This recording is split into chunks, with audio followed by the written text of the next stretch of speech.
Happy Monday, everybody. That's right. We are here. We are here. Mr. Bones is here. Holla, holla, holla. No doubt about that, playa. Oh boy, here we go. Uh, that's right. It is a Monday night. It is. Hey, Jaden, long time no see. Glad you're back. It is Monday, and we are here early. We are doing a Monday show. Um, we're talking to our good friend Jim from Now It's Dark, the infamous or famous YouTube channel, and we'll be talking to Jim in about 15 minutes. Um, I'm glad you guys are here early. That'll really help. That will really help out a lot. Jim has mentioned that he's a little bit nervous, but you know what? You know what? As I tell him, like I tell everybody, all we're doing, we're just chatting. It's just a couple of friends talking and just having some fun, relaxed. It's gonna be awesome. Um, so I'm very happy to have Jim up here. I've been saying this when I've been promoting the show. I've gotten to know Jim a little bit the last couple of months, and he is a very genuinely very nice person. Um, he likes to think himself as a little bit of a hard ass, but he's not. He is a very nice man. He's a dedicated father, hardworking. He loves horror movies. He loves comics. I mean, he's us. He really is. He is us. Um, as far as this, he's a huge collector. His room is amazing. It's like going to watch like Phil Creepy Vids or a collector's room. Phil Creepy Vids. You got Jim's room that's massive. You got there's so many. Mr. Bones himself's got a massive collection. It's just a lot of fun looking at what they have. Uh, and it's gonna be cool. It's gonna be fun. And so he'll be here in about 15 minutes or so. I see he's already in the chat, so he's here a little early. Um, so yeah, oh brother. Of course, Mr. Bones is saying he's got nothing, but let me tell you, we seen Mr. Bones's house, and yeah, he can roll deep with any collector that I know. Um, he's Jim, Phil, Ben from Cadaver Club, Sean Urshan from the whole horror corner. So thanks, Bones. Yeah, I thought I'd go ahead and shave it off, look a little bit spiffy this week. We got a very busy week here on the channel. We are very busy. This is the first of five interviews this week. We have five interviews. We have Jim today. Tomorrow, we are talking to a very sharp and rising star screenwriter. Spider Dobroski will be here with us. I'm currently watching Teardrop on Tubi, uh, and I'm impressed. Very impressed. It's a very interesting movie, well written already. He'll be here tomorrow night at 8 o'clock. And then Wednesday, we have our good friend Fluff from All That Fluff and Stuff, the YouTube channel. So she'll be interviewing with us from all the way from Australia, from the Whit Sundays. So she'll be here with us on Wednesday. And then Thursday, we have two shows back to back. And I do mean literally back to back. Sometimes I have double headers where I'll be interviewing someone from Australia, not Australia, from Europe. I will always start those interviews at 2 o'clock, and then I'll have a break, and then I come back and do the regular show at 8 o'clock. For Thursday, we don't have much of a window. we we are going to be interviewing Max Wassa at 6 o'clock Eastern time. We're going to interview Max, and then we're going to turn right around and come back at 9 p.m. Special start time at 9 p.m. to interview the actress and artist. And I don't know how else to. She can do so many things and do them so well. And that will be the lovely Tristan Risk will be here with us. She is a puppeteer. She's a filmmaker. She's a writer. She's an artist. Um, yeah, she's going to be fun to talk to. As I said, she's appeared in the movie American Mary. That's where some of you might have known her from. Hi, Jennifer. How are you? I'm glad you're here. Glad you're here. I saw the video that Jim put out featuring the fell dog. That's right. That was a cool video. Cool video. Cool live video. So that's what's been going on. Um, so what's going on the rest of the month? We are working our way through the month. So I should start mentioning this now. So next Tuesday or next Sunday or on the 25th. Glad you're here, Jennifer. Glad on the 25th of Sunday. We have two shows on Sunday. We will be heading over to David's Horrors channel, and we'll be heading over to David's Horrors channel to at 6 o'clock. The ISC Midnights are back, and we will be covering The Wretched at 6 o'clock on David's channel. And then at 8 o'clock, we will be back on the Midnight Society for John Wick Chapter 2. John Wick Chapter 2. We'll be doing that at 8 o'clock here on the channel. And then next Tuesday, the 27th, we'll be interviewing Rose Bianco, who plays Rosa, Miguel's grandmother on Cobra Kai. That's right. We have our first Cobra Kai guest, and we're so happy to have her on the show. I don't know if you guys have watched Cobra Kai. I think you guys probably all have.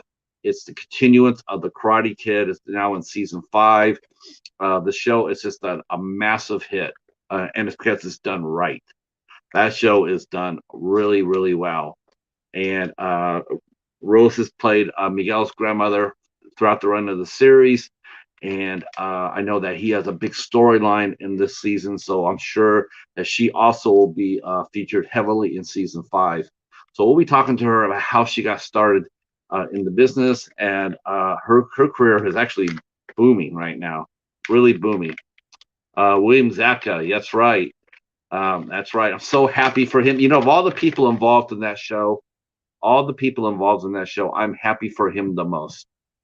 I am so happy for William Zabka the most. I can't, I can't, I can't understate that. He deserves this. He really does.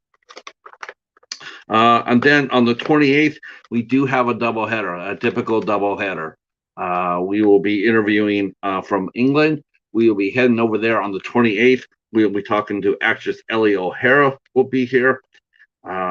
And then we will be talking at 8 o'clock. We'll be talking to actress Sarah Nicklin. Will be here. She is a very popular screen queen, and she'll be here on the 28th at 8 p.m. And then on the 29th, the last show of the month, Thursday the 29th, we'll also be talking to another rising star, actress Rebecca Silk will be here with us on the 29th at 8 p.m. And then we're going to be getting ready for Halloween. And I don't know what's going on in October. Working on some things, hoping for some things. We'll see what happens. Keep your fingers crossed. So that's what's going on with the channel. And again, thank you guys all for coming up early. Those who can share us out, please do share us out. That would be awesome. Have a nice crowd here for Jim. I think the bigger crowd will make it a lot easier for him. Hi, Emotion. Emotion has also been a guest on here, as Jennifer Tochi's been a guest on here.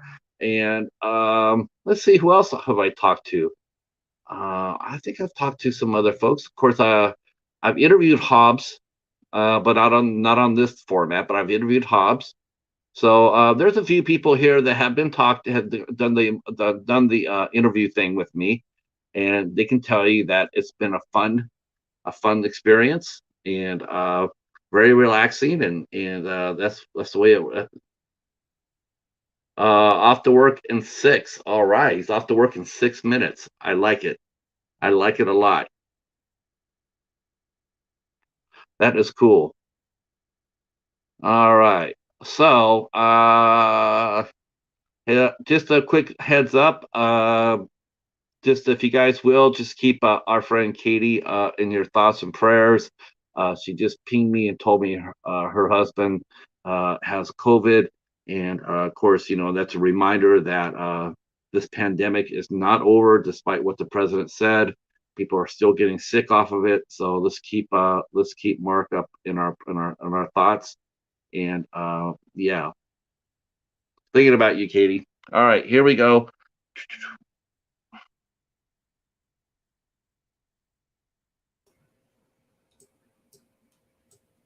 Jim. Hi. Can you hear me? All right. All right. See, whoo, how you feeling, buddy? All right. All right. Just setting up the chat here. I think this is just like walking or riding a bike.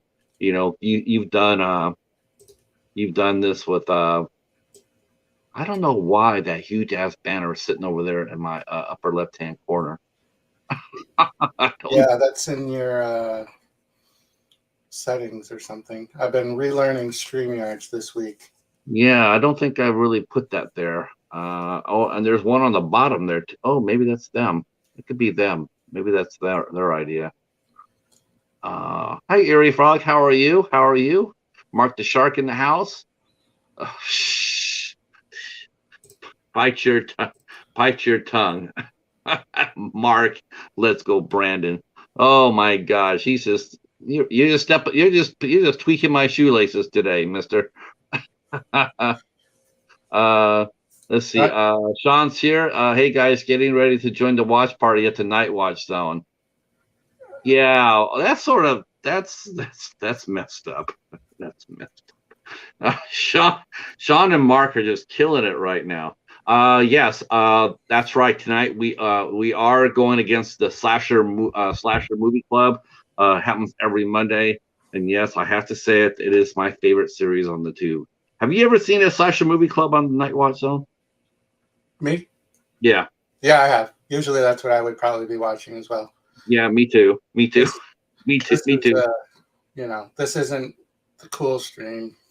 Oh no, we're a cool stream. Though those slasher, I've decided slasher movie club is the coolest show on in the community.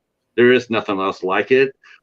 But you know what? For one night only, I'm whipping that ass.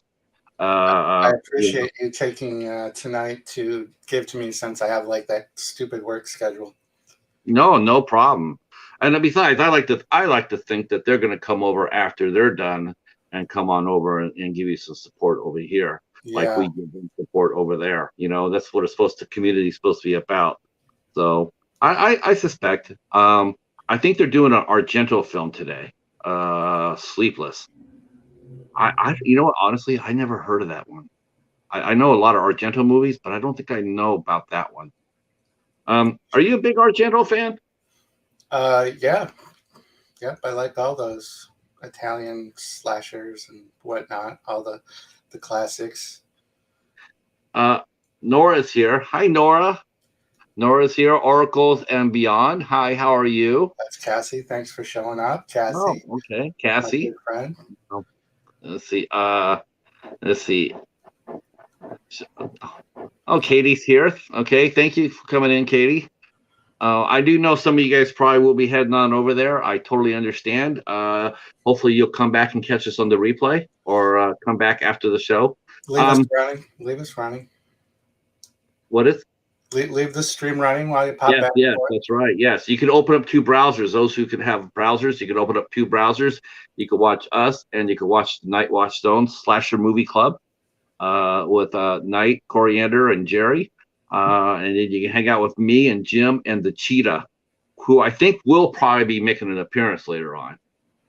I do suspect he will. So Argento, do you see them as slasher movies, Jim? Let me ask you a question, because you're a horror buff. You're like, I would consider you almost like a horror expert. I'm sure. No. I'm actually not an expert. I'm a fan. I'm a above average fan.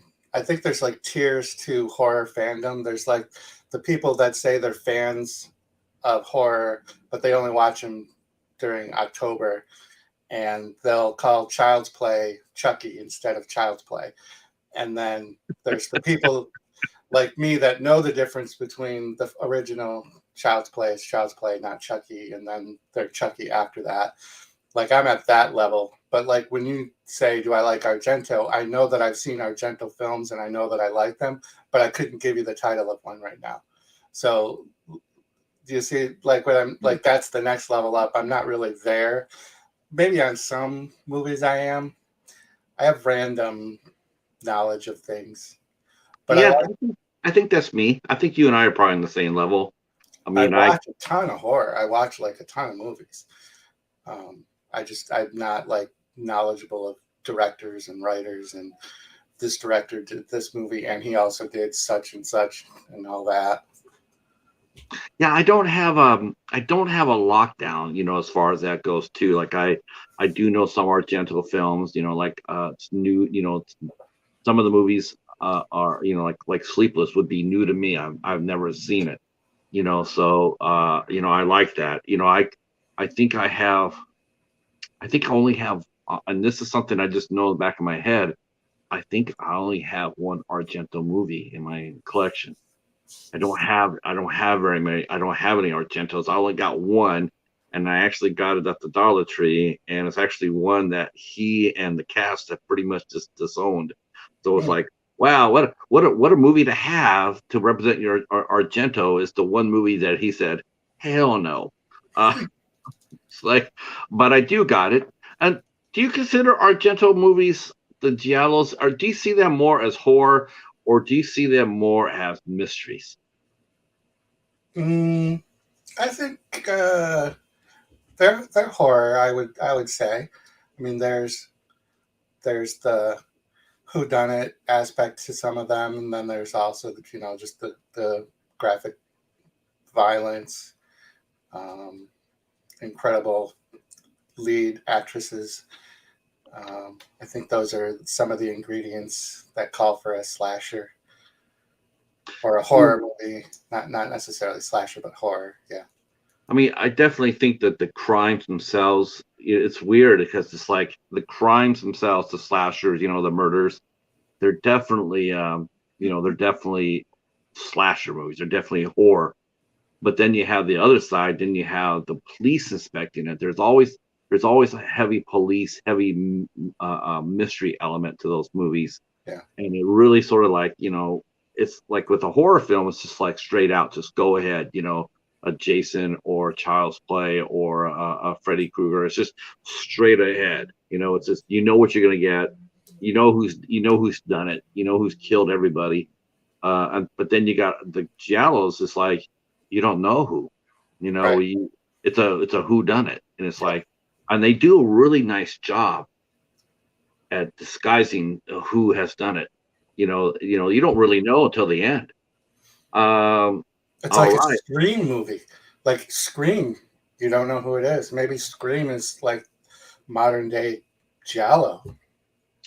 Yeah, the first one I would say actually say that, but after that you just know that you already know that the killer is always going to be tied to somebody from Sydney's past. Yeah. It's going to be Cotton or Billy Loomis or Stu. You all know it's always going to be attached to that killer. And that's the thing. It's like it took the mystery out of that series. Yeah. Sydney's cousin. It's like, okay, why not, right? It's not really a surprise. Oh my God, it was her cousin. Oh, yeah, of course it was. It's always tied to somebody who knows Sydney or is related to her. It's never one that's just like you would never suspect because you don't know who it was. Like, if they would have came back and actually had Cotton Weary as the killer, that would have been a bit of a surprise because they spent up all that much time at saying that he wasn't. But if they would have said there and had him come back as the killer, it would have been a surprise because he really wasn't related to her. At the time, because he was, or I guess he was, right. He's connected to the mom. But I mean, I thought when they showed him in that movie, it was just so obvious that he was not the killer. Yeah. He didn't do it. It's just, it's hard to hide a mystery in a straight up slasher movie. Though they did a nice job with Friday the 13th. Now, Friday the 13th, I mean, you could almost make a case that was a sort of like a giallo movie. because you don't know who did it. Hmm. And the only thing that was probably missing was the fact that nobody investigated it. We just found out because that's how the movie, that's where the script took us. Um, Let me go back to the beginning because this is the only question I'll ask you that's pretty set in stone. And where were you born and raised at? Rochester, New York, and Oh, okay. that's where I currently live now. I was born here, just at the hospital right down the road, and I've moved through just life events. I've lived in California for a little while, Ohio, Oh, uh, Virginia, and yeah, been all over. But yep, back in Rochester. how do you like Rochester? Um, it's one of those things where it's like familiar, so I like it, but it's also become a very rundown, dirty, dangerous city. Mm, Um, our crime level right now is just ridiculous. I think that's kind of across the country. Um, but here in particular, it's depressing to see a lot of a beautiful city that was home to Kodak, Xerox, Bausch and Lomb. We're all headquartered here, and it was a thriving city 25, 30 years ago, and just it's not so much anymore. when the industry leaves, it takes a lot of people with it, doesn't it? Hmm. Were your family, did you work at any of those places? Yeah, my father worked at Kodak for his entire life, basically. He did, yeah, and then he did the early retirement thing as they started to have their financial issues. Yeah, a lot of people, a lot of companies, and actually people too. They couldn't make the adjustment. They didn't keep up with the tech or the times, and they just kept plowing ahead with doing the same old, same old. Yeah, that's what Kodak's particular issue was. They didn't keep up with digital. They just kept thinking physical film was going to be around forever, I guess. But it's too bad because they were such the leading force Mhm. behind digital or photo. You think of all the movies that at the end of the credits show that Kodak logo for a Yeah, lot of the older films, and yeah. yeah. Yeah, I remember, the photoshops. You take your pictures there and have them developed. Kodak Eastman was everywhere. I mean, every store you walk. I mean, still, actually, there's still. I know a lot of people that they collect the cameras. Some of the Kodak cameras they made out, and they still collect. They still have a lot of their pictures. On the back was just developed by Kodak. It's Hmm. sort of like a blockbuster type deal. When you see a sign or see a picture with it, Yeah, it's that's like, true. yeah. Um, so when what was it like growing up in terms in your house? Were your mom and dad? I mean, were you an inquisitive young man? Did you read a lot? Did you write? How did you get involved in movies and TV? Is it Uh, something that just came to you, or well, both parents were horror fans for sure, and that was probably one of the few things that they had in common. They divorced when I was very, very young, and I stayed with my mother here in the city and didn't really know my father for a very long time until my mother had some health issues, and then my sister and I went to live with my dad, and he was an avid reader and horror movie watcher, so he had a huge collection of Stephen King books, and those were the first books I ever read were Stephen King, and yeah, so he introduced me to like Texas Chainsaw Massacre. We had this new streaming platform came out way back in the day. It was called HBO. I don't know if anyone knows HBO. It's Cinemax. And my dad was always very good at having the top of the line VCRs and these huge bulky camcorders that sat on your shoulders. And he had all of the premium channels, HBO, Cinemax, Showtime. We had all of those. So I had a lot of movies at my disposal. Also found at a very young age that I guess after midnight on certain of those channels, they changed format a little bit and became a little bit more adult. So I was probably also introduced to that genre of movie a little sooner than I should have been. That's when Cinemax went into Skinemax. Right. Yes. Watching those Skinemax movies, that was like, wow, that was like sort of a mind blower because, you would see actresses and performers like that were mainstream, and they ended up doing a lot of those mysteries. Actually, they did a lot of mysteries. They had a lot of and I remember some of the actresses. I remember when the first time there was Shannon Tweed they started doing those movies. I mean, yeah, and Joan Severance. I was really surprised when I saw her do some of those movies because she had done Wise Guy with Ken Wall and Jonathan Banks and Kevin Spacey, and then it looked like she was going to be. Hold on here, something's going on. What's happening? Oh boy, about to get attacked. Let's see. Whoa! What? Look out! It's our special guest, Hobbs Horror from the Midnight Hour, coming up and hanging out with us. Oh, hell yeah! There we go. How you doing, Hobbs?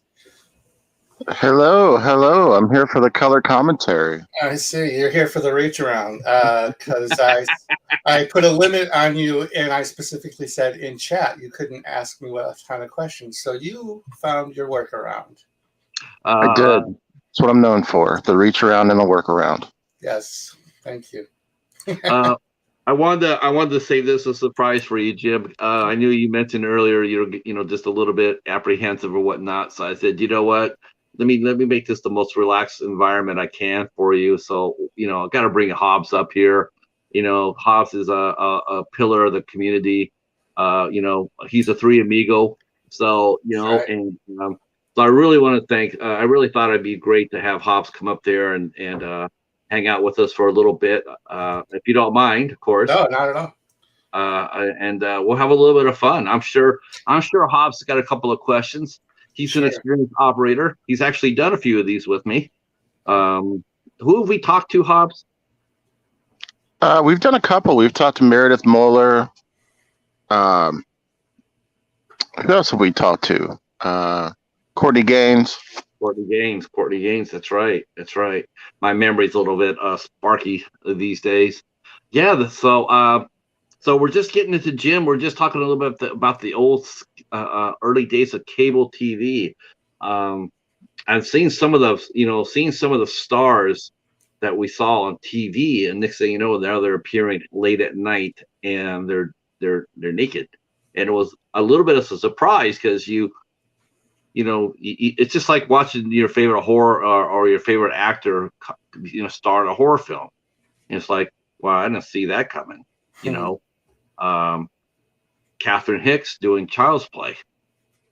Up at that point, or Dee Wallace doing Cujo, and The Howling, because up to that point, she was known as America's Mom because she had did E.T. Right. So next thing you know, and here she is popping up doing a couple of horror films, and all of a sudden people are looking at Dee Wallace in a whole different way. It's like, holy crow! Barbara Crampton was a soap opera star. Mm-hmm. And then she did Reanimator, and all of a sudden it's like, oh, holy crow! That you don't look at her like that anymore. Now you see her as a horror icon. What was the first film that scared the hell out of you? The first movie that I can remember that gave me nightmares was Close Encounters of the Third Kind, believe it or not, and then Poltergeist, the first Poltergeist, the original. There was something about Close Encounters of the Third Kind. It's not even a horror flick, but I don't know, like it touched something in my head and it made me have nightmares of like abduction and alien invasion. And Poltergeist is just a creepy movie in itself anyways. I think particularly the the climax, the third act, where they're just going nuts with all the activity and the bodies coming up out of the ground in the pool, and that really left an impression on me more than like Texas Chainsaw did, surprisingly enough.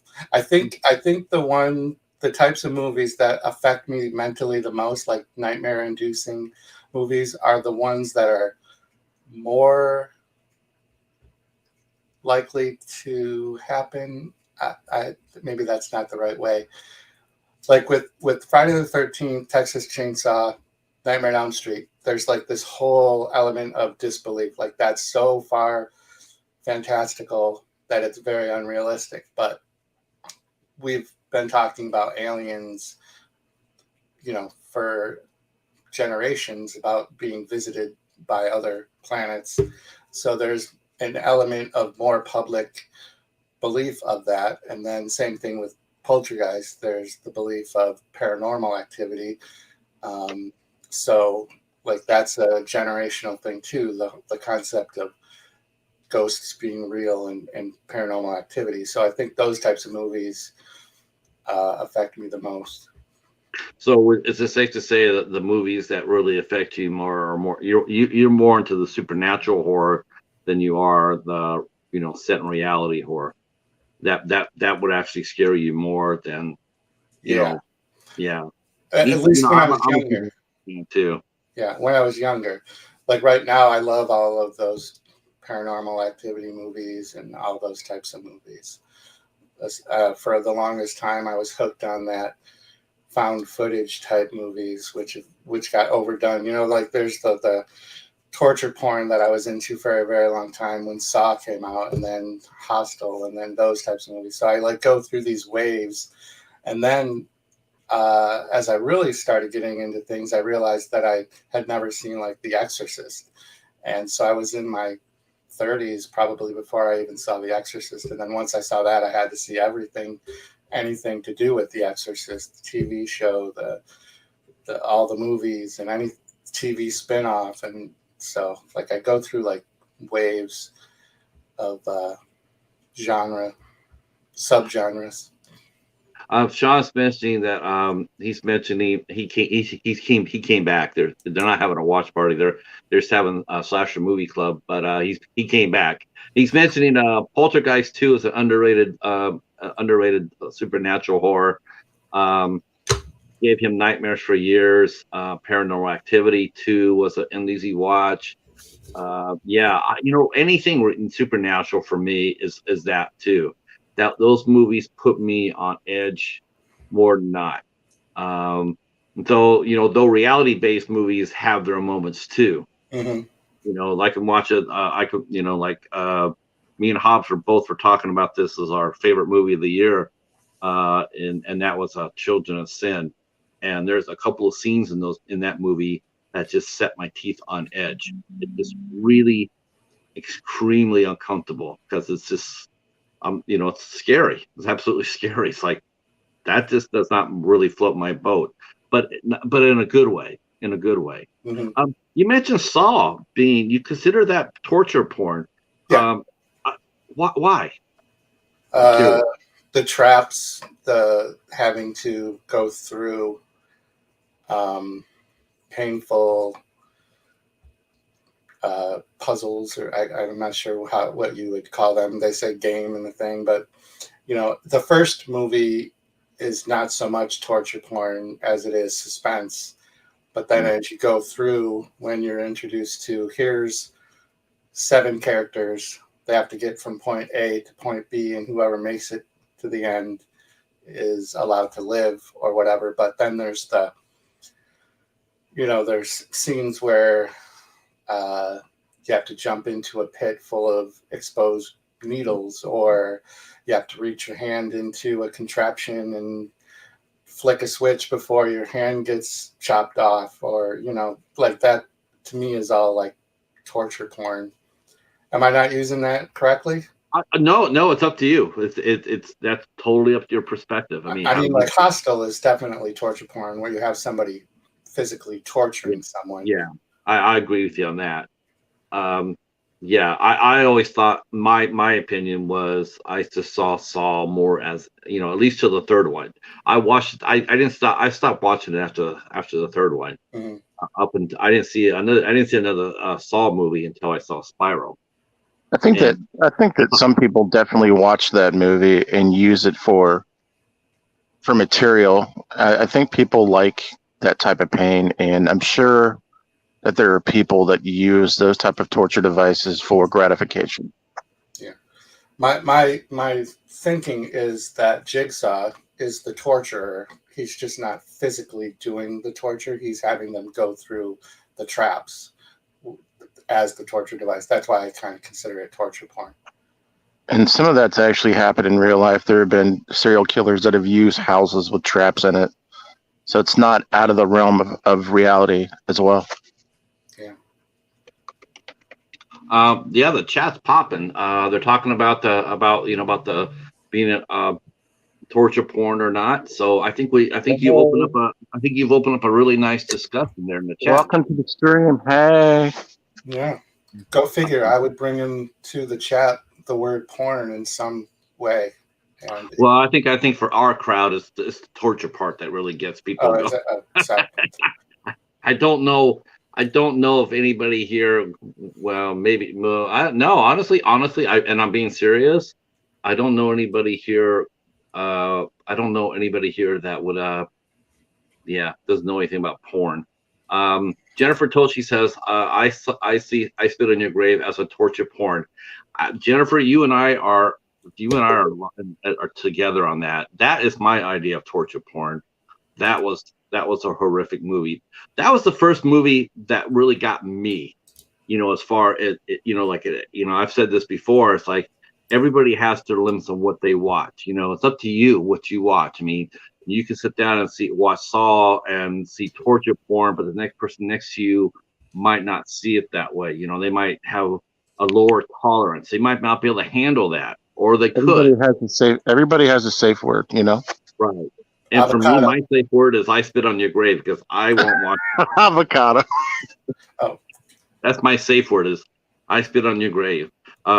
Yeah, I saw that when I was 18 years old, and I was young and full of horror vinegar, and didn't think anything could ever shake me, because and then I watched that movie, and it was just like, hell no, it's like, nope, I'm good. Mr. Bones saying human centipede is torture porn. No, that's science. do we know who Eerie Frog is? Because Yeah, Airy Frog is a really nice camp. He's a really nice guy. He's mentioned Sleepaway Camp was the worst movie he's ever seen. a really Um, nice guy. yeah, that happens. Not everything is for everybody. It's, That's really interesting about horror. Do you think that horror is probably the most decisive genre, Jim, that we oh watch? yeah, definitely. Because the three of us on panel right now could watch the same movie and get something completely different out of it, and that is one true thing. And then as fans, it's you have to pick your battles, I guess. I like to appreciate everybody's take on a movie, and I tend to not be directed to go see or not see a movie based on other people's um, reviews or recommendations. I like to, judge for myself. But yeah, horror is a real tough nut because there's so many aspects of horror. And I think what's a real touch point, and it's funny because it's something that has been going on for years. Like there's never been a time when there hasn't been a remake of a movie being done. I mean, you go back to the Universal movies, Frankenstein, Wolfman, Dracula, right? How many Frankenstein movies have there been, and how many were there that started by like Hammer and other people? And so the whole remake reboot thing that gets everybody like up in arms, it's fun to watch sometimes. Are we getting shout outs for the hardcore already in the Yeah, stream? I saw that. I saw that. I'm going like, oh shit, the bat in the house. With the hardcore. Oh shit. I didn't realize that was a public thing already. It's not. I guess it was an ill kept national secret. It's a premier announcement, I suppose. See, science porn. I'm pretty sure we've seen science porn like Species. Is that Bill Nye? That's sort of like I guess that would be maybe. That sort of Splice. There's probably a few out there. Yeah, that's interesting. That's funny. See, Al's mentioning about Camille Keaton being fantastic in that movie. Yeah, when she started getting them back, I was so happy. Hell yes, me too. Did you just mention Splice? He did. I caught that too. What the hell? You know, Are you talking about where he's bumping uglies with the alien? You thought that was awkward? Yeah, that's the one with Adrian Brody.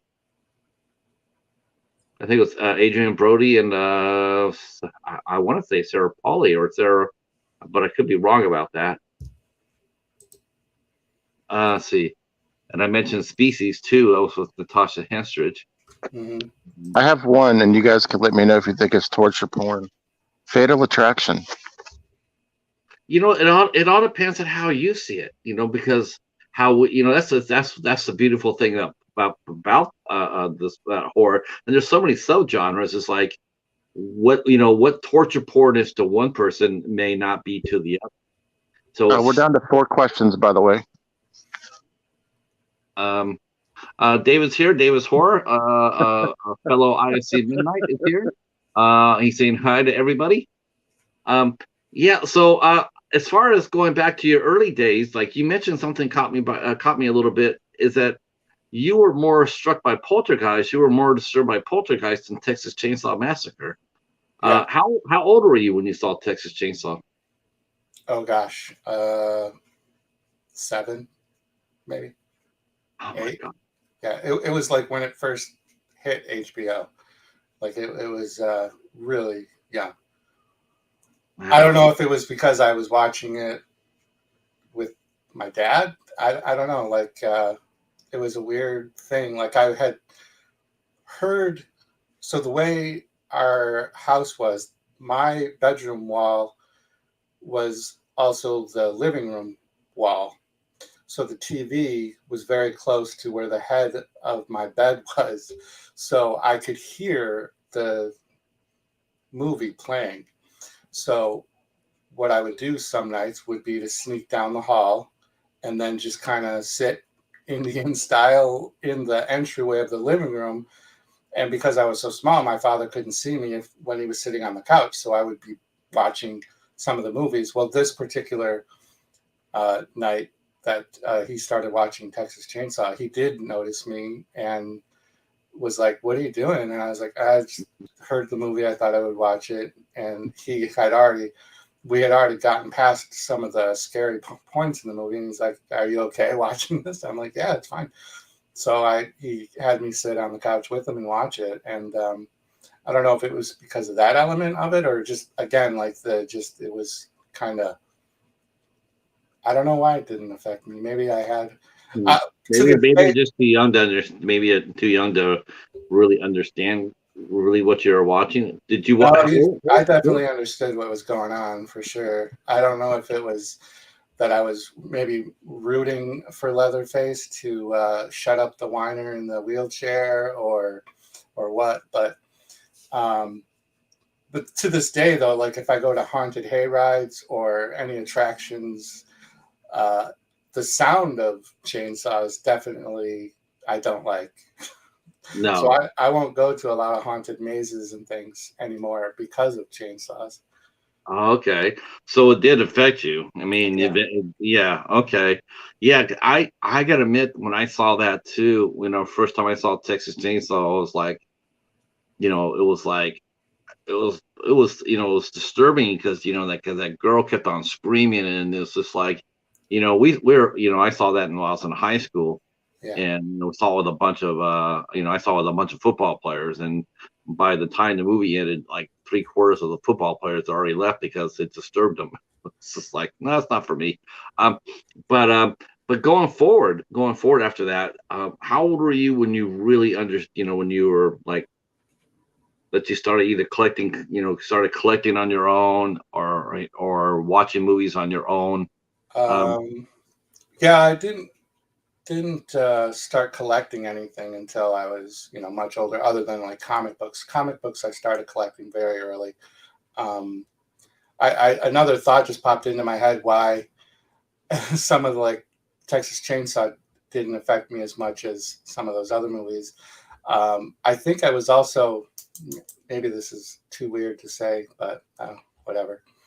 Um, I think there was the element of the casting, like there was the younger girls and the guys, as opposed to like a cast of in Poltergeist where it was a family, um, or in Close Encounters of the Third Kind that was like that family. So I think that part of it too. It was like I'm not in that age group where this murderous rampage is happening, but I am in a family. So oh, that like the makes family aspect of it might have had something to do with it as well. Um, right. Like in third encounters, the encounters of the third kind, the little boy is kidnapped. right.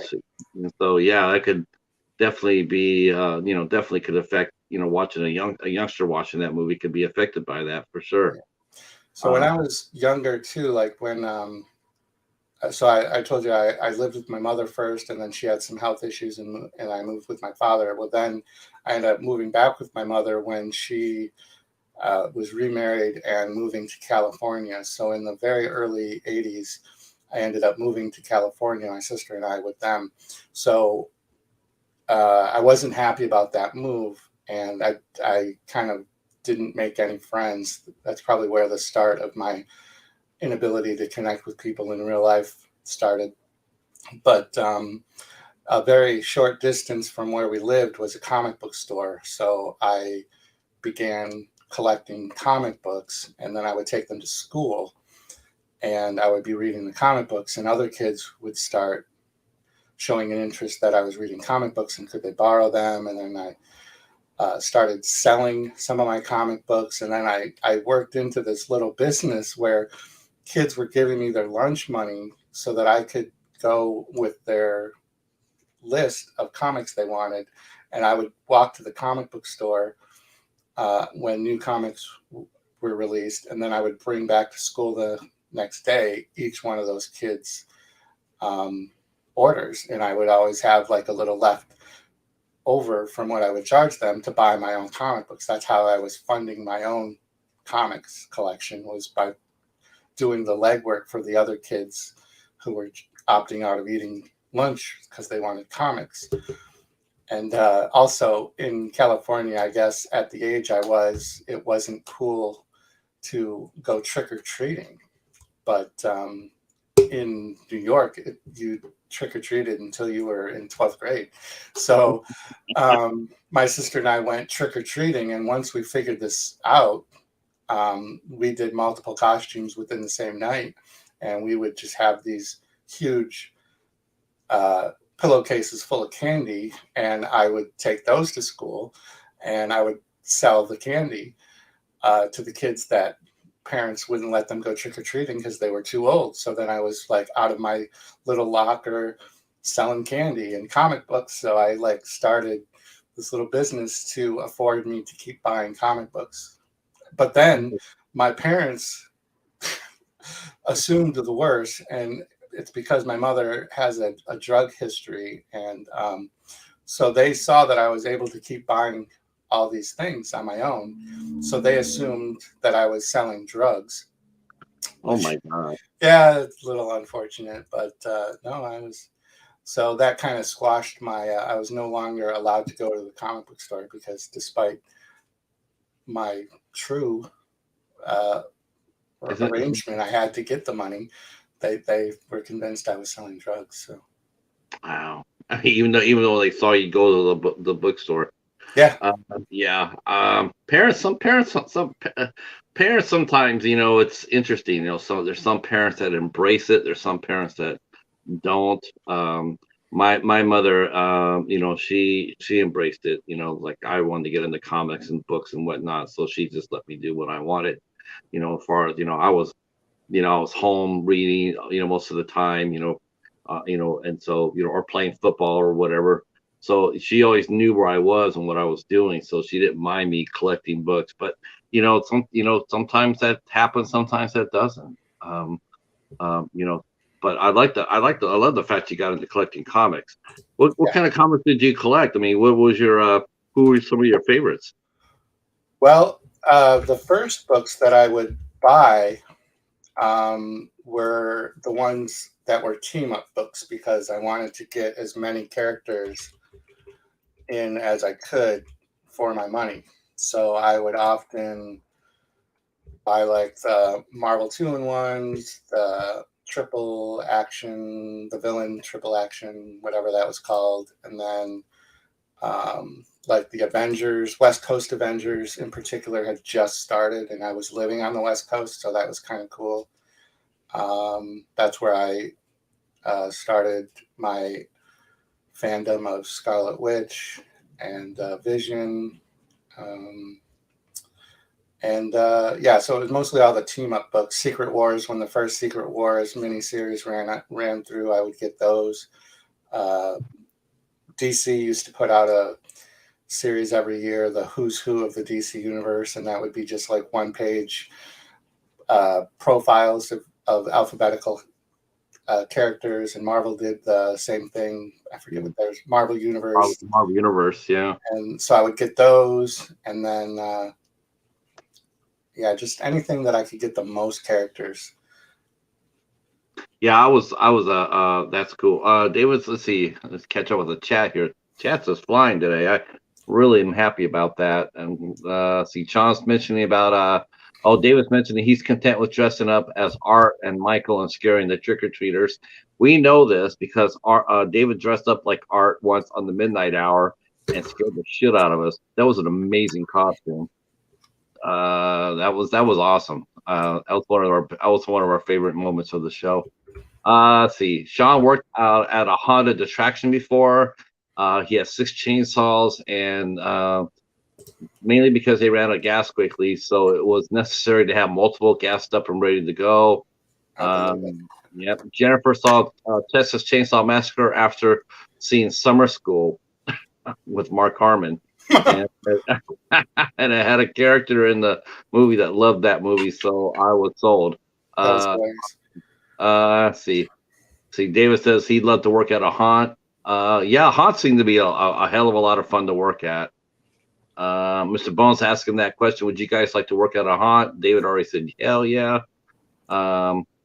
Let's see. Sean's saying, no, you wouldn't, Dave.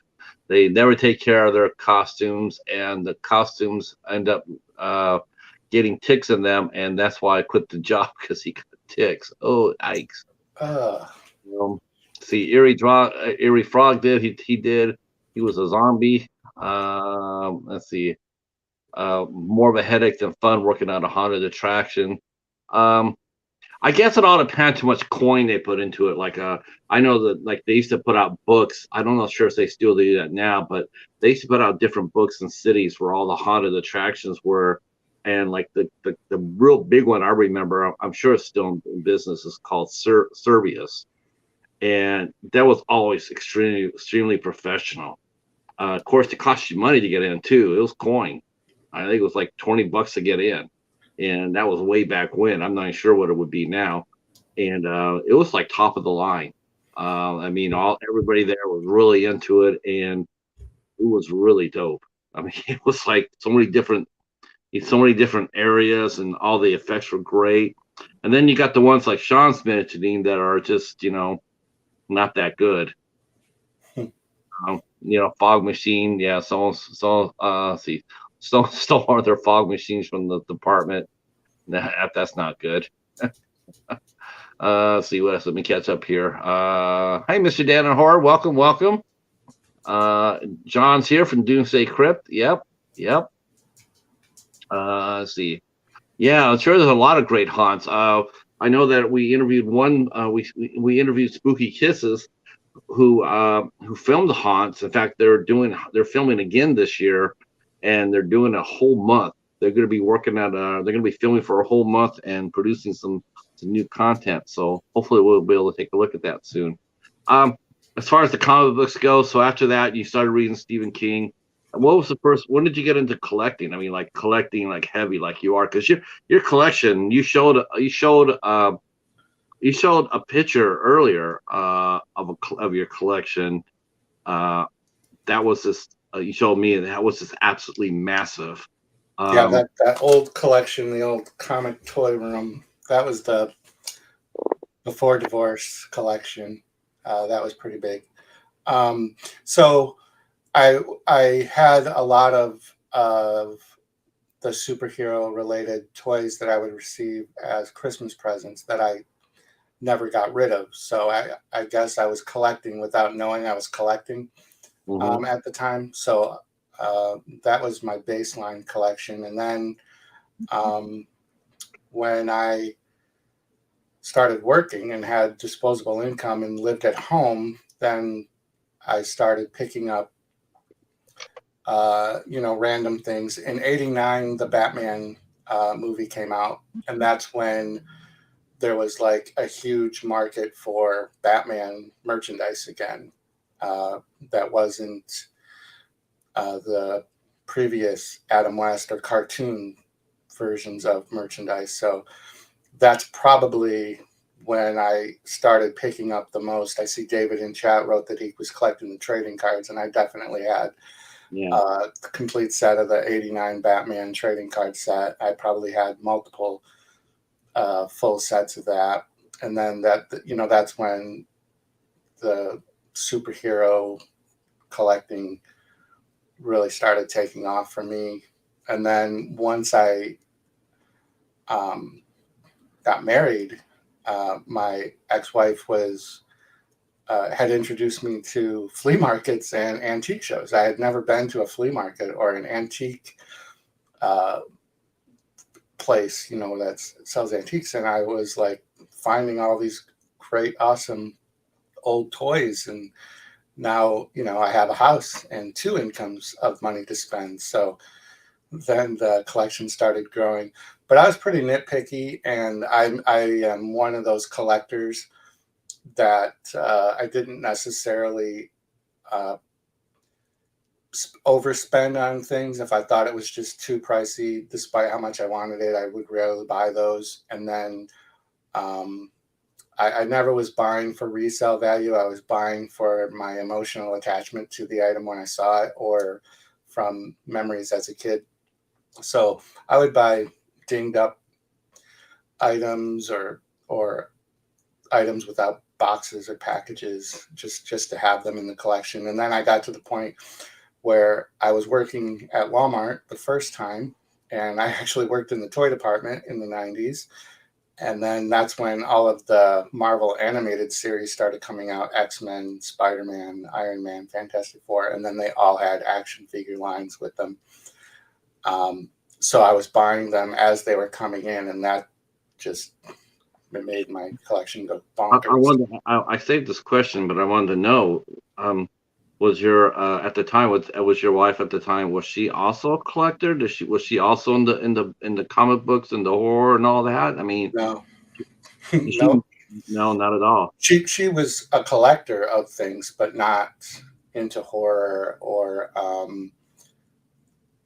comic books. So I probably, during my first years of marriage, the horror kind of took a backseat to everything else and just became like a movie interest kind of a thing. Like I would go see the movies as they came out, but I wasn't into it like I am into it, like I was before and am now.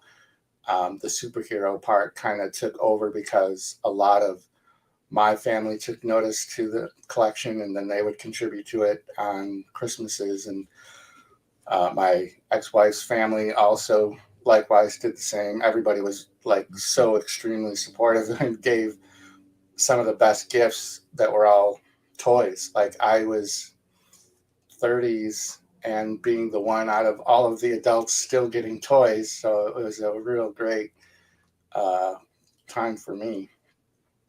Now I know this is a little painful, but I'm just dying to know, and I'm going to ask because that's just what I do. Mm-hmm. But why did you feel like you had to sell it? Because it seems to me like I did it. It was it? Were you just upset about what was happening in life? I mean, did you have to sell it because the division of property, or I mean, it seems to me like I could be wrong, and of course you'll tell me, but it seems to me like your wife wouldn't have. Did she force you to sell it? No, No, I didn't think so. I didn't that think that so. Your that was a family. totally me thing. And again, I had a collection of several thousand action figures, over 70,000 comic books, It's an countless amazing thing. props, and just all sorts of things. And I have to give a little backstory for it to make sense for why I sold it, and then I'll tell you how much I sold it for, and then you'll probably pass out. And I'm gonna re-release the video of my toy room at some point in the future because it's on one of my older channels, but it'll put into perspective how much there was if you watch that video. Hobbs, I know, has watched it. So I was a co-manager at Walmart and was put into a store that didn't have a store manager. So I was basically running a Walmart in the city for about 5 months, working close to 7 days a week, a lot of hours, and not paying attention to my health at the same time. So I ended up having a stroke. And during the recovery process of the stroke, I developed some pretty major mental health issues, depression and whatnot. And my wife, turns out, wasn't able to handle that. And so it created like this real bad situation at home. And so suicide became my go-to answer for that. So after a few attempts that didn't work, and with her encouragement to keep trying to do it, I did start getting medical help for that. And I was just in a very toxic situation and had to leave. So I made the decision to move out. But I knew I couldn't take all that with me, and I certainly wasn't going to leave it for her. And I did not have enough time to sell any of it for what it was worth. So I called around to some collectors and resale stores and hobbyists and had them come give me estimates. And I sold it for $4,500, all of that. And that's what I was going to use for down payment on rent and for an apartment. I actually went very minimalist at the time, and I got a very, very, very small studio apartment that's smaller than the room I'm in now.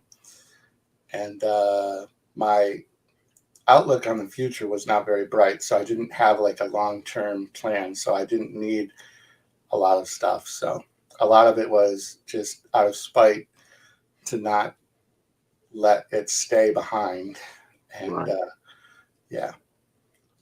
I'm glad that you didn't do anything drastic. Obviously, I did. I'm It just didn't work. well. I'm glad it didn't work. I'm very sorry about that. $4,500. I look not more than the price. I just look at how much love went into it.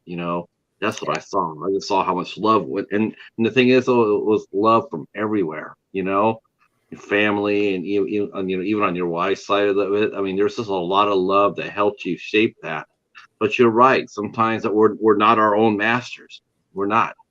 I know I can relate to where you're at clearly. I mean, as far as feeling that way and what have you, I totally can relate to that. Um, I'm glad you didn't. I'm glad you didn't lose the love of collecting or the art itself. You know, I'm really glad because a lot of people that sell collection like yours, they walk away and they don't ever go back to it. They just like I did. Like I had a collection. I sold my collection. It was not anything like yours, but it still was a good one. Mhm. It was a good collection. And but I never went back to it.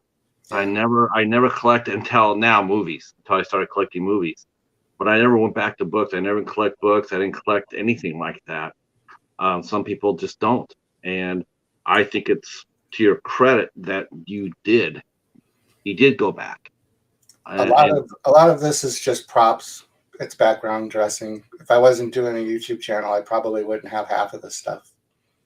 but you do, and you took time in getting it, you know, Yeah. and you got your eye out, you know, like I'm sure you hit a flea market or a yard sale, you still got that eye, you're looking Oh for yeah. the, and that's the heart of a collector, right? That's what all of us here. That's what we do. When we collect, we always have our eye out for that one bargain or one special item that means something to you. Um, it, so. Um, so how long did it take for you to recover to where you felt comfortable enough to, now did you quit everything after you sold your collection? Did you quit watching movies or reading or everything like that? Did you take a massive step away from the horror and the science fiction and the comics for a while? No, probably the opposite. I probably went even harder watching movies because that was escapism. It was where I could leave the real world for those 2 hour chunks of the day and just immerse myself in another place. Just watch a movie. Um, Typically, it was horror or the Marvel movies. Um, for what it's worth, or for anybody that's gone through similar issues, Marvel, uh, love or hate those movies, probably got me through a full year's worth of deciding to stay alive. And I know this sounds very dramatic, and maybe it's not the best topic Mm. Well, go ahead. for Go us, ahead. but like Marvel did this great thing of teasing at the end of their movies the next movie. So I would leave the movies with, well, here I go. I got to wait 2 more months to see that movie. So there's 2 more months. So I don't know if that makes sense, but We do. horror movies, for the most part, you watch them as one and dones. They do a little better now with kind of building for the trequel, the trilogy. But yeah.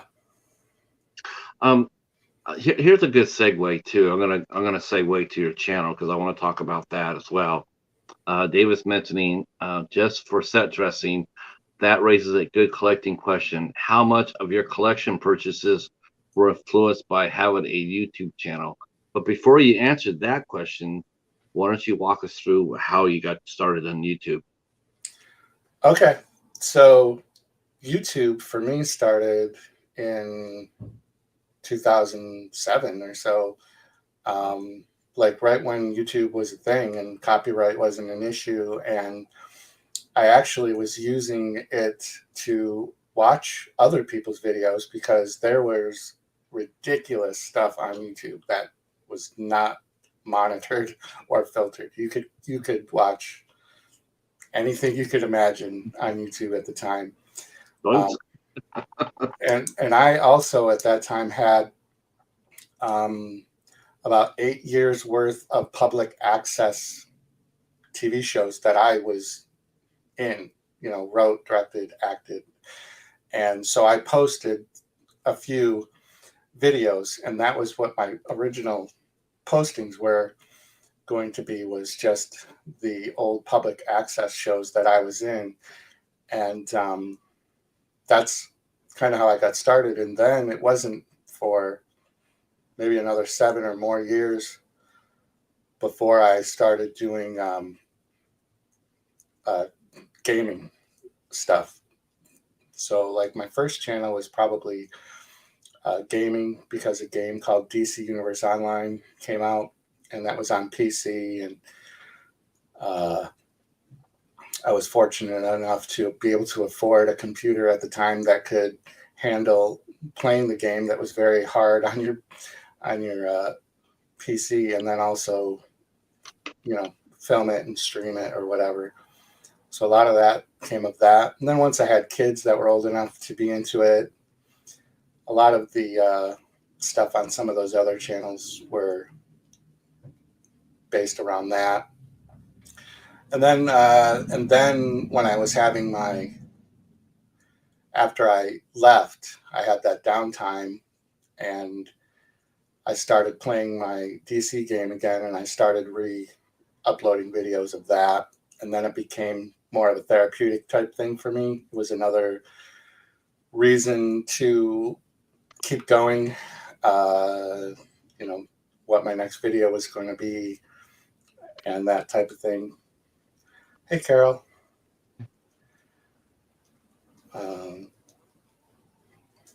Yeah, so you got it going. It sounds 2007. It sounds like the YouTube was like the Wild West back then. It definitely was. When YouTube first came out, I don't think they understood what they were unleashing upon themselves.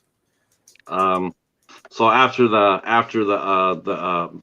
it became more settled and more tamed, I mean, you kept your channels. I noticed on one of your channels, you're very much into the Justice League.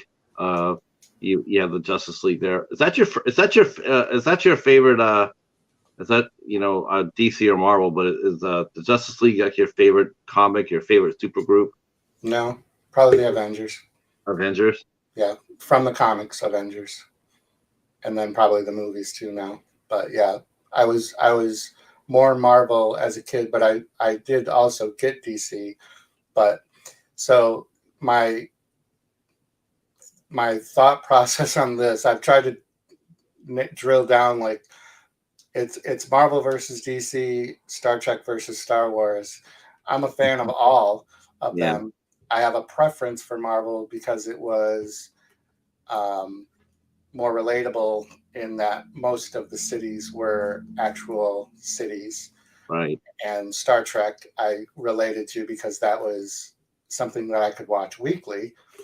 And it was also based on, our own future.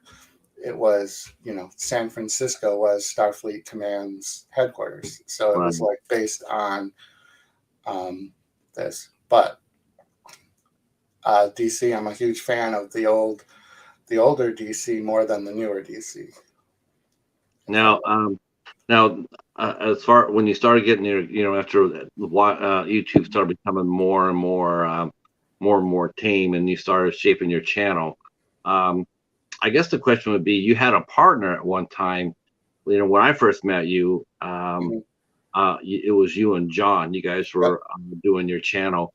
Can you feel comfortable enough to talk a little bit about how you and John got together and took your channel? It seemed like you took your channel to your channel was absolutely going skyward. Yeah. And how did you two meet, and was it the share of the same universes? Yep. So I was and I'm going to answer David's question within this question. I'll answer his question about the investigating too. So John and I worked together for years at Walmart. He's also a Walmart guy. So we crossed paths between me. I was salaried, so I would be in a store for a year and then another store, and then we would cross paths every once in a while. And then the getting to know each other through work, we had so many similarities, and particularly horror. So I was already doing my other channel, which was mostly the comic book related stuff and family videos. And after the split, and I want to preface what I'm going to say, because I do want to give John like some major credit. he was the only person, friend or family, that stood by me when I was going through all my mental health issues and literally handled me better than anyone else did. So I don't think it would be fair for me to not mention that first. We are not friends now, but he was the best friend that I could have had at the time I needed it. So, Okay. sorry. It's okay. Take your time. So, yeah. So, and then through him, I got into the paranormal investigating. Always had an interest in it, but he already was in a group that was actively doing investigations. So I kind of fell into that group and was doing that, and then thought, man, I've got this YouTube channel, the other one. Let me film these investigations, and then we'll have video copies of everything that we can, drill into, and I can post on YouTube. People love that stuff. So that is where that came about. So we were kind of doing that on my other channel.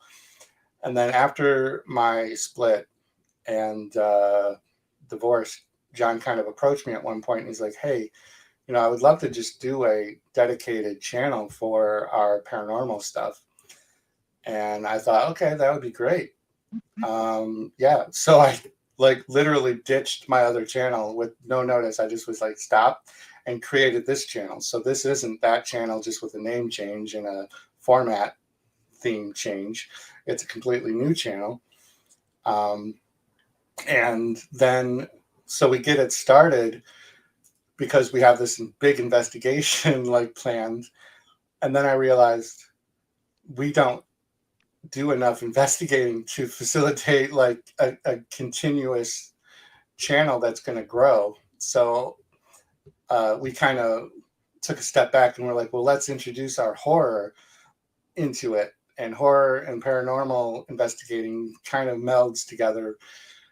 So then I started, and this was another one of David's questions. I started purchasing more mystery boxes that I wouldn't normally have purchased for horror to do unboxing videos. And then, so that's why I was doing a bunch of horror subscription boxes. And then we were doing, generic cemetery tours where I was walking through cemeteries and just filming that. So once we started this channel, John and I weren't working in the same store, so it was hard for us to connect, to get together to do videos. And even though I was the channel owner, so to speak, because it was, under my email and all that stuff, I really felt limited with what I could do because I wanted it to be a true partnership. So, whereas now, without him, that's when the spike kind of hit, and I'm doing a video every single day because I'm not limited by feeling like I needed to wait for a co-host or whatever. Yeah, and then the personal issues kind of fell apart. So between the two of us, he's, I don't wish him any ill will, to him or his family. We just it's one of those things where kind of life happens and you kind of grow apart, and things about people that you would normally just kind of give a pass to start becoming harder to give a pass to. He's very politically driven, so he has a lot of opinions that are not necessarily the same opinions of myself. I'm not a very political person, but I am a very mindful person of that we should tolerate each other and appreciate everybody for what they are and not, cast judgments. And he would do that. And it started to trickle into some things that I was doing in my personal life that he didn't necessarily, agree with or cared for. And it became just very difficult to kind of deal with. So sometimes, that's life. I mean, there's we've all experienced that. We've all experienced, it's sort of funny you mention this because, there's been a person who has basically been in my life for 20 years, and that she is, her and her husband, I met them when I first got to Michigan. They went through, when Lori got sick, and then afterwards, the lady, she took good care of me, kept me going. And she literally today, she pretty much said goodbye, because she said, I've gone as far as, you don't basically, you don't need me anymore. You're, as far as that goes. I mean, you're up on your own on 2 feet. And, in some respects, she's right. She is right, in the sense that, I'm on my own, but I don't want to lose a friend. But it's Right. sometimes that happens. I understand what she was saying, how she was saying it. So I get that, and sometimes that happens. Sometimes, you know, you can't keep a friend. Even though you want to, and sometimes that happens. I've lost friends the same way you did. I've lost good friends because of the same situation. Um, do I have regrets about that? To be perfectly honest, no, I don't. I don't have any regrets. Um, as far as that goes, I mean, and a lot of them were very sympathetic toward me, but then when you start seeing the bigger picture, it's just like, because you got to live with yourself. You got to be happy within yourself. And if you're around somebody who's toxic a little bit like that, Yeah. you can't, you just can't let that come inside your space. You're already fighting with yourself already. You're already like, I got enough shit going on in my own life. I don't need that toxicity in anymore. I don't need that in my life. Yep. I don't want it in my life. So what you did, you just basically just said, hey, I'm living. I'm not on the edge anymore. It's not like 1 foot in the grave and 1 foot outside. Now I'm living life, and I don't need that, because I don't need that darkness. So I get it. I do. And you basically, it was an act of self-preservation. It kind So of was. yeah. I really hate to do this. I have to take a quick break. Sure. I had that coffee and the Diet Pepsi, and I have a very weak bladder. So give me like 2 minutes, and I'll Take be your right time. back. Okay. We're going to be talking about the Cheetah's curse when Jim comes back. So you All guys right. stick around for that, because you guys will be thoroughly entertained by this story, I'm sure. Hobbs, are you still with us? I am. All right. Thank you guys in the chat. You guys have just been so magnificent. Thank you, Sean, for commenting about I'm so close to 800. I'll get there. Thanks to you and other people putting me out there, I'll get there. I know it. I appreciate you so much, Sean. I'm glad you're here. It warms my heart. It really does. Jennifer, thank you. Phil's Creepy Vids is in the house, hanging out with us tonight. I'm glad to see a fellow collector, because if you guys have not seen Phil's channel or don't know about his collection, it's absolutely magnificent. Between Jim's, Phil's, of course, Ben from Cadaver Club, him and his boys. Ben's the master of all kaiju. Sean Blue Digi's got a collection. Our good friend Hobbs is a Wild Eye collection, hopefully coming soon. A room tour with some Belial and some Boglins. Um, oh my gosh. Yeah, man. I hope you guys are enjoying this interview. I think Jim is he's very courageous in doing this. He's being open and honest. And it takes a lot of courage to do something like this, when you're not really used to it, to go ahead and open yourself up. But he's surrounded by love. I can tell you that right now in this interview. I've seen your comments. I've seen the people commenting about how much we love him and support him. And you know what? That's just awesome to see. That's the community. That's community, not memberships. You know what I'm saying? Not super chats, not memberships. Support like this. This is what community is all about. So, but we're gonna get to this part of this interview that that I've been looking somewhat forward to with trepidation because because this is funny as hell. And let's Out of get all the into this. questions you've been able to ask him, the one that you're looking forward to the most is the cheetah curse. Oh, the cheetah curse. Well, Okay, there's so many great questions in chat. If I could have lunch with one actor real quick, it would be probably Adam West, because I've met him and spent 2 days with him in a long time ago, and he was such a fun guy that I would love to revisit him. R.I.P. Adam West. I'm sorry. No, go ahead. That was it. Oh, okay. Yeah, I would have liked to met Adam West too. Adam West was like, he was really cool in the sense that, he basically had his career ruined by typecasting, the Yep. Batman. That was just it. That was, and he just, it sucked, and he couldn't get that much work. He got a few episodes, TV shows here and there, but anytime he went up for movie roles, the people would just see him as Batman, and it just ruined his career. Yeah. I had a lot of fun with him.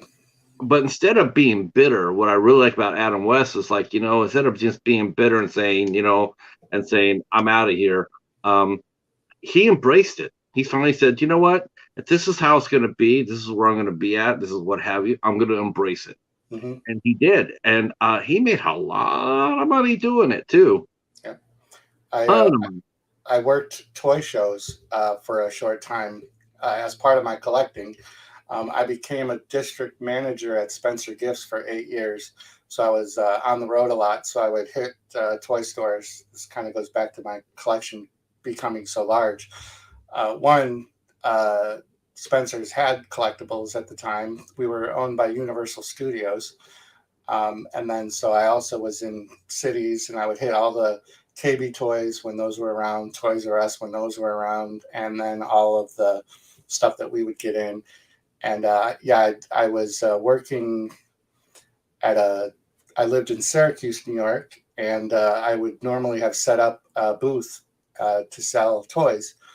And I was friendly with the promoter, and I had decided that I wasn't going to do the selling of the toys anymore. But I had talked to him and said, look, I would be happy to come work, or volunteer. If you need anybody, just give me a call. And he called me and had the most ridiculous offer that you would never pass up. He needed someone to be Adam West liaison, pick him up at the airport, bring him to the convention, stand with him for the entire convention at his table. I literally walked Adam West to the bathroom and then handed him paper towels after he used the restroom, took him to his hotel, picked him up at his hotel, took him back to the airport. So I had him in my car more than once, and just unbelievably fun. Probably one of the best celebrity interactions I'll ever have. Jennifer Touchy's doing the bat dance right now, she said. The Batusi. The Batusi, that's right. Right. So the Adam West Batman collection, I actually did keep when I did leave. I did keep that. I have since sold it, but I've kept just a few things from Adam West. But yeah. Did you keep his bathroom towels after he went to the bathroom and resell them? It's so funny. You don't even know what the temptation was like to put those in my pocket and just be like, I have Adam West DNA. I was having a Sheldon Cooper moment. Oh my God. Could you imagine that? Could you imagine afterwards, excuse me, Mr. West, can you please sign your paper towels here that you wiped your face off? So funny. Anything from Dick Ward? I did meet Burt Ward years later. He actually came to our city. We have a local minor league baseball team, the Rochester Red Wings, and they do a superhero themed week.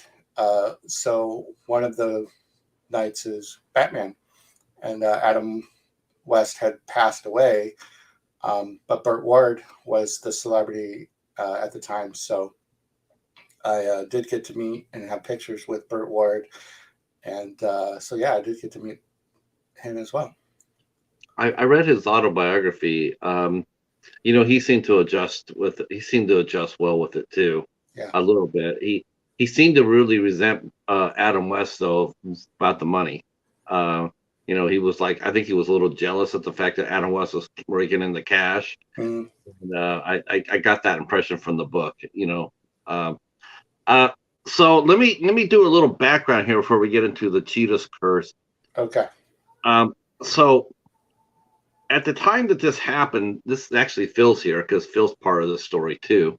Uh-oh. So yeah, because okay, so the night before everything, this whole thing happened, I was over in the Night Watch zone and I was watching Night and Coriander and Phil, and they were doing a review, a deep dive of Jaws.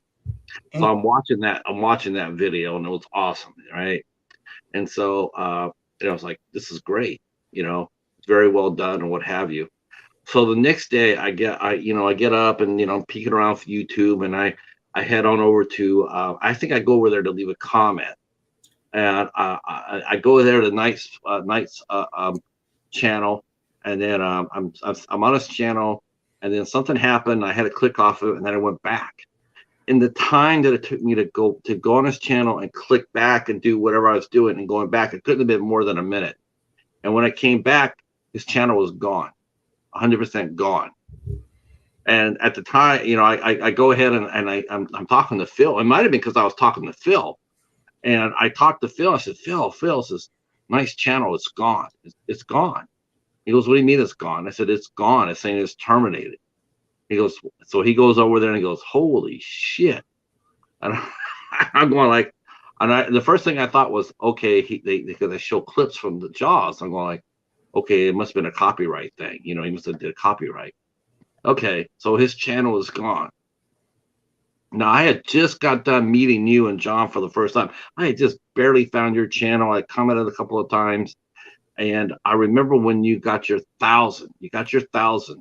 And you put your video up, and you had your little banner from YouTube saying you reached 1,000.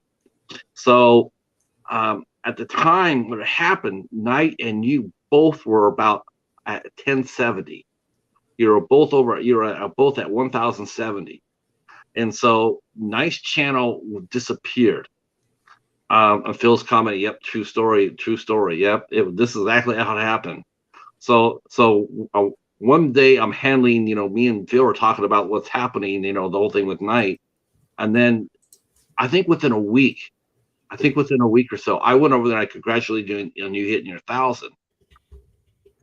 I think within a week of that happening, when Knight's channel disappeared, your channel, as soon as you hit the 1070, you lost. All of a sudden I came over there, I was like 970. I'm going like, I'm typing number, leaving a comment, I'm going like, why? Something's wrong here. I couldn't figure it out. It didn't hit me. So I go ahead and I come back and I'm going like, wait a minute. Now it's 943. I'm like, why is he losing all these people?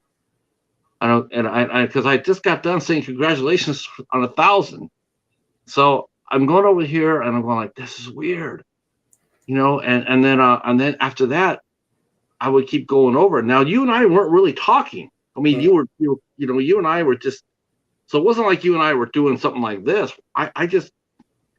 But all of a sudden I noticed that like you couldn't gain any followers back. And it was just like, you were frozen. And I would talk about it. You never knew this until I told you.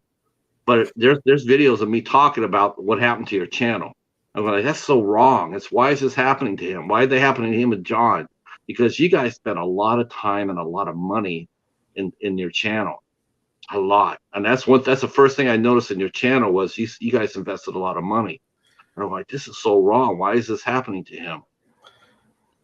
Then you guys started climbing after a long time. You started climbing and you got up to like, I think you got up to like 970, 975. And then it disappeared again. And then you guys went back again.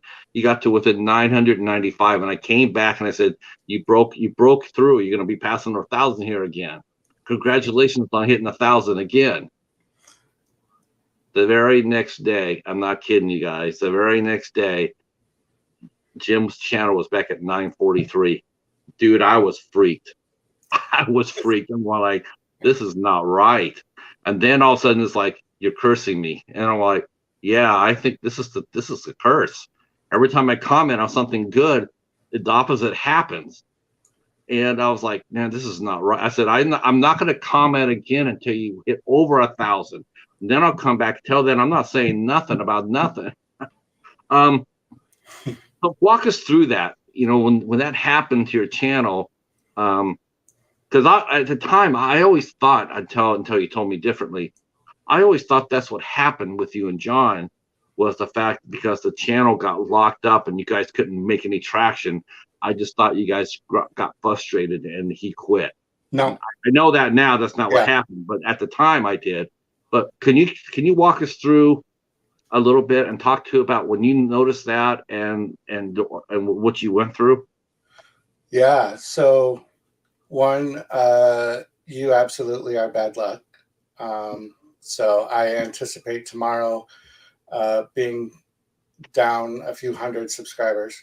But that's the risk I took when I signed the paperwork to come on your show.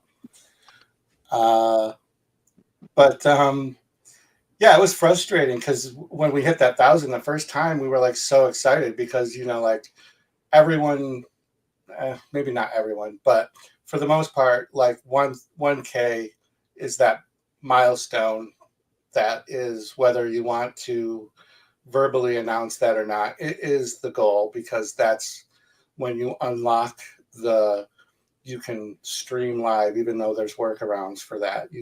Like that used to be the YouTube benchmark before like StreamYards became a thing, and Melon and the other streaming platforms that let you work around. Was the only way you could go live was to hit the 1K. So like that's always been the goal, and we had the contest. So like I'm an analytics driven kind of guy. Like I like to study the analytics. You and Hobbs know this because we've had discussions outside of YouTube about this. I like to watch the trends and things like that. So we were very excited to hit the 1,000, especially for John, because he's new to the whole YouTube experience. He's only ever been a viewer. So for him to see the kind of stuff that I was doing behind the scenes with the editing and the painstaking filming and things like that, it was a massive achievement, and we did that incredible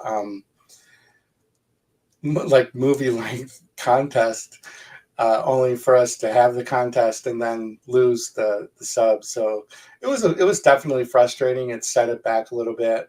It didn't frustrate John as much as maybe me, because I've already had a similar experience with former channels. So I chalked it up as the YouTube purge. And typically what happens is when you network across different algorithms, I think it messes up sometimes your subs. And then like I think there's some sort of default algorithm when somebody gets close to 1,000, you go through some checks and balances, and automated checks and balances, and they just purge out inactive channels or people who just subbed to you but never actually watched a video, and especially if they're not in your niche. So because I would network in paranormal live streams more than I did horror, but I was uploading horror content more than I was paranormal. Before I was watching a lot of your streams and the other horror streams, I was very active in the paranormal streams because that was where our channel was originally the direction we were going to go. So, yeah, I don't know. I just chalk it up to it being a part of the YouTube experience. I have no ill will toward YouTube at all, because for its frustrations, it's still a free platform that gives us this ability to do so much. Like people that are making use of it to do helpful things for people is great. And then there's people that do it for entertainment purposes. And, you know, it's free. And I know people will disagree with the it's free part because we watch ads, or if we become monetized, we only get 45% of that. But at the end of the day, it's still like the best platform to do what we're doing right now.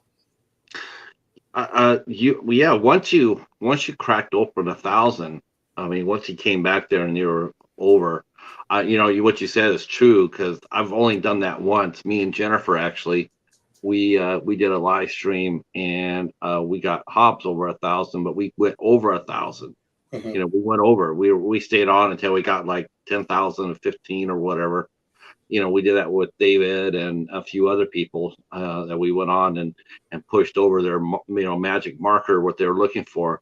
But we always pushed it way over that because we knew that that's what YouTube would do. They would glitch out and they would just take off. You know, like with Hobbs, we got to, I think we were at 1,010, and then they took 7 away from him.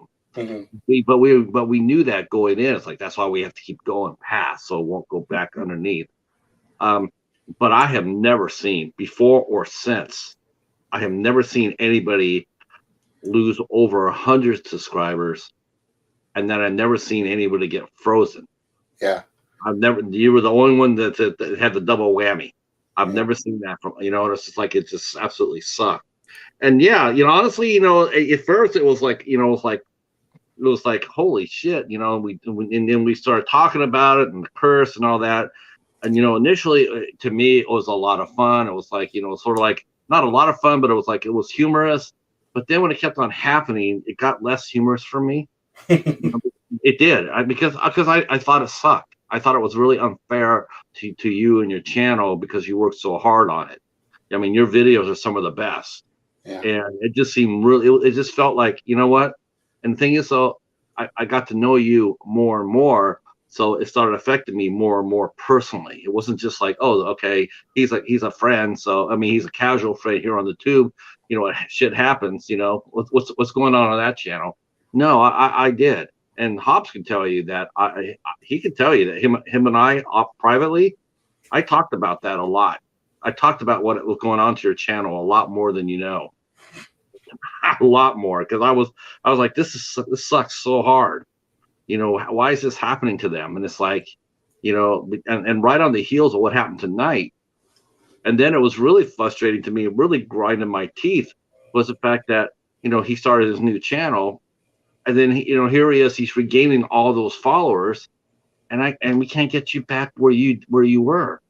But you are now. You're smoking now. Yeah. Your channel is doing really, really well. I want to just agree with David's horror, his comment. People like him do it just because they're hermits. I agree with that. I literally do this because I have zero in real life things going on. And I do enjoy doing this. I enjoy the creative aspect of it, the filming, the editing, and it really is busy work. Therapy, whatever. So yeah, but I'm one of those types that once I start doing something, I want to do the best I can at it. So the goal is, you know, 1,000 now, and it's now 2,000. It's, you know, I'm already planning my 6,669 sub contest. I'm like, it's just, I don't want to like settle. So yeah, the subs. We should mention too, just to let you guys know that Jim has run several great contests on his channel. Hobbs has actually won one. I was there. I saw that happen. Hobbs won it. He won the Christmas contest 4 years ago. So I mean, there you go. I mean, Hobbs is everywhere. So what are your plans? I used to be. I'm not really popular anymore. I'm kind of like yesterday's news, but it's all good. It's all right. You're still loved here, Hobbs. So what's next for your channel? As we'll go ahead and start thinking about wrapping this up. What's new for what do you want to do for 2023 for your channel? Where do you see yourself going with it? So, uh, so what I did, I got sneaky with the algorithm, and I mentioned that I have the other channel. I have a second other channel too, that I did for 1 year as a social experiment, where I uploaded a video every single day that was not an original piece of content from me. So I would scour the search engine on YouTube, look for Creative Commons videos or movies, and I would post. And I did that for 1 full year to see, because I was frustrated with how slow the growth was on my other channel that I was actively doing a lot of work for. So I did the two consecutively. I literally did the other channel for 1 year, from date to date. It was 1 year. And that's still, without any activity over the past like 2 years, has almost 4,000 subscribers and a ridiculous amount of watch hours. So what I did recently was pulled a little bit of that into this channel, and I was uploading full-length movies, but not doing it as part of the notifications. So it wasn't distracting from my actual content that I was working on doing, editing the original content. So I had these secret stash playlists running in the background that was driving the sub count and driving my views. So the channel got it's up to 1,500 subscribers. Yeah. My watch hours went up over 7,000 hours. So I put in to be monetized, and it came back negative, which I expected, and for the reason I suspected, which was reused content that was being reused, that was all over YouTube. So I deleted all those off the channel because I got the subs that I wanted out of it, which is just a number, because it is, at the end of the day, just a number. If you have 1,500 subscribers, but you're still only getting 25 views on a video, it doesn't matter that you have 1,500 subscribers, No. which is where I'm at. But so going into the future, I'm still doing movies, but I'm doing them differently, as premieres. I'm doing overlays over them, doing them as kind of like watch party type scenarios. So I'm going to be doing more of that. I'm definitely going to start doing live streams, like actual, like this, live streams. Can't wait. Probably the first one is next Saturday. I'll be at a Comic-Con here in the city and in cosplay, and I'll be broadcasting live from that event. And then, because of my overnight work schedule, I was thinking of doing like some early morning streams, like Have a Horrible Day or Horrible Mornings with Jim or something to that effect. Work the horror into the title. Still kind of working that out. For October, I have a video every single day, lots of movie premieres, House Shark, Halloween. I found an uncopywritten version of Halloween that I can air. Nightmare on Elm Street 2 will be one of the movies. So there's going to be like 14 or more full-length movies. I heard a rumor that that you're unofficially going to be tying your content in October to the Spooktacular, which is happening October 1st. Any comment to that? I have not heard of, what is that called? The Spooktacular. No, not heard of it. Maybe Hobbs can tell us a little bit more about the Spooktacular. I've heard of the Hardtacular that I'll be. Oh yeah, the hard. Is that what it is? It's like the hard Spooktacular. Maybe, yeah. Yeah, I'll be supporting the Spooktacular in the manner in which I'm usually supporting contests, which is leaving good luck comments. I don't do a lot of contest videos. I've done 2 this year, and that's 2 more than I normally do. I did Sean Urshan's and I think David's David Horror's summer of 22. Well, we should just, we got to join this year. You got to join us, and because we're trying to break the record. Like last year, I think we had like 70 entries for the Spooktacular. So this year we're aiming for like 85 or 90. So we're trying to get people to make videos and submit it to make the Spooktacular bigger every single year. Yes. We will have to meet with the board of directors and see what I'm contractually allowed to do. I think the board of directors is going to have some choice words for yours truly after this stream is over. Yeah. David, I will definitely send. So David's got the costume contest going where you send him pictures. And I have pictures of me in cosplay, but they're not horror, and they're not at a horror convention. But I was going to send them, and then after this weekend, after I get a few pictures of the costume, I will be sending those in. Yeah, Fluff's asking a question about the video entry for the Spooktacular.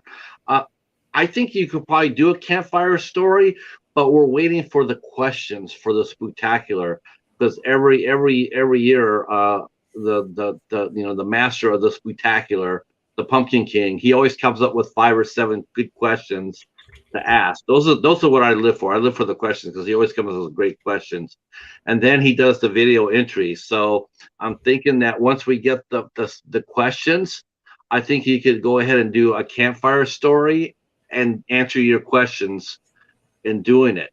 You could do campfire, and then you could answer the questions for the Spooktacular, and then you could enter. I'm just guessing, of course. Good night, folks. Okay, and good night. He said, "Good night, folks." Oh, did he say good night, folks? And Sean's telling us that the Eagles are winning. Jim, I want to thank you for coming out and hanging out tonight. I hope you had a lot of fun. I hope that you enjoyed yourself as much as I did. This was a lot. I was waiting for this for a long time, and I'm so glad you did it. And I know how much I know it wasn't easy. So I do appreciate and admire the fact that you did do it. And thank you very much. And I want to thank our moral support, our third amigo there, Hobbs. Thank you so much for coming out and supporting this too, Hobbs. I really do appreciate it. You guys out in the chat, I'm telling you, I know I sound like a broken record, but this is a record that I'm glad to break. But you guys absolutely rocked it tonight. Thank you guys so much for coming out and supporting this interview. It means a lot to me. And we'll be back tomorrow. We'll be back tomorrow with screenwriter Spider Dabrowski will be here. He's written several movies, including Teardrop, which is playing on Tubi. On Wednesday, you might have noticed Fluff and Stuff is in the chat. Well, she'll be here on Wednesday night at 8 o'clock, and we'll be talking to her from the land of Down Under, Australia. So we'll be talking to Fluff on Wednesday. And then on Thursday, we have two back-to-back interviews. We'll be talking to Max Wassa. She is a music producer, an author, an actress, a model. She'll be here on Thursday at 6 p.m. 6 p.m. We're doing 2 shows back-to-back. The first one starts at 6 p.m. And then we'll be talking to actress Tristan Risk from An American Mary. She will be here with us. And she does so much more. She's also a puppeteer. She also is a writer. She's making her first short film called Cat Lover. It's not about me. I already asked. And hopefully she'll be showing us some of her puppets that she's made. And I'm asking her to do a special trick that she's been working on. So hopefully that will happen. But she will be here at 9 p.m. 9 p.m. It's a special start time, 9 p.m. for Tristan Risk. So I appreciate you guys all for coming out and supporting us. So much more than you know. And Jim and Hobbs, thank you. For you guys, I will see you guys tomorrow. Be kind to each other and peace. You two guys stay right where you're at. All right. Good night.